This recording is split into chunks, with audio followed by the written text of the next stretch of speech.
Évangile de Luc, chapitre 2. En ce temps-là parut un édit de César Auguste, ordonnant un recensement de toute la terre. Ce premier recensement eut lieu pendant que Quirinius était gouverneur de Syrie. Tous allaient se faire inscrire chacun dans sa ville. Joseph aussi monta de la Galilée, de la ville de Nazareth, pour se rendre en Judée, dans la ville de David, appelée Bethléem, parce qu'il était de la maison et de la famille de David, afin de se faire inscrire avec Marie, sa fiancée qui était enceinte. Pendant qu'ils étaient là, le temps où Marie devait accoucher arriva, et elle enfanta son fils, premier-né. Elle l'emmaillota et le coucha dans une crèche parce qu'il n'y avait pas de place pour eux dans l'hôtellerie. Il y avait dans cette même contrée des bergers qui passaient dans les champs les veilles de la nuit pour garder leurs troupeaux.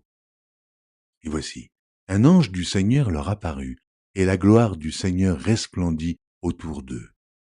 Ils furent saisis d'une grande frayeur. Et l'ange leur dit, « Ne craignez point, car je vous annonce une bonne nouvelle, qui sera pour tout le peuple le sujet d'une grande joie.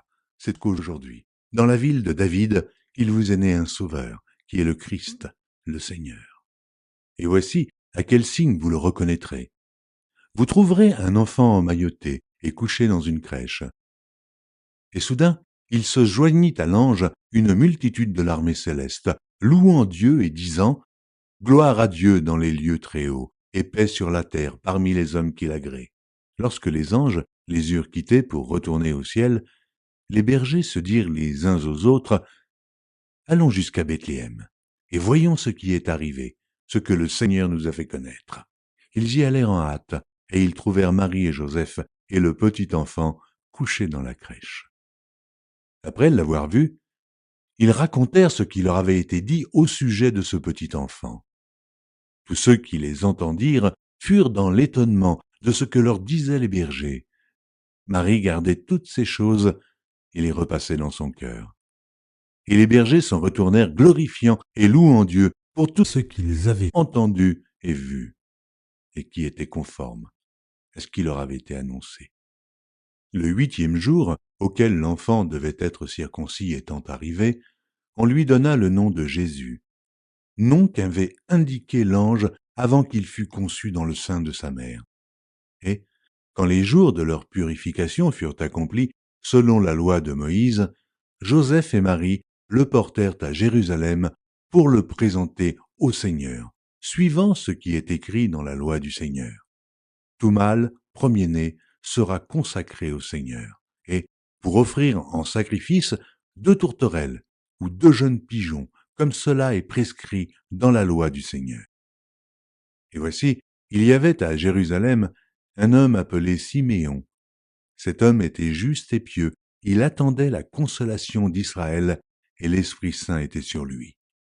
Il avait été divinement averti par le Saint-Esprit qu'il ne mourrait point avant d'avoir vu le Christ du Seigneur. Il vint au temple, poussé par l'Esprit, et, comme les parents apportaient le petit enfant Jésus pour accomplir à son égard ce qu'ordonnait la loi, il le reçut dans ses bras, bénit Dieu et dit « Maintenant, Seigneur, tu laisses ton serviteur s'en aller en paix, selon ta parole. Car mes yeux ont vu ton salut, salut que tu as préparé devant tous les peuples, lumière pour éclairer les nations et gloire d'Israël ton peuple. » Son père et sa mère étaient dans l'admiration des choses qu'on disait de lui.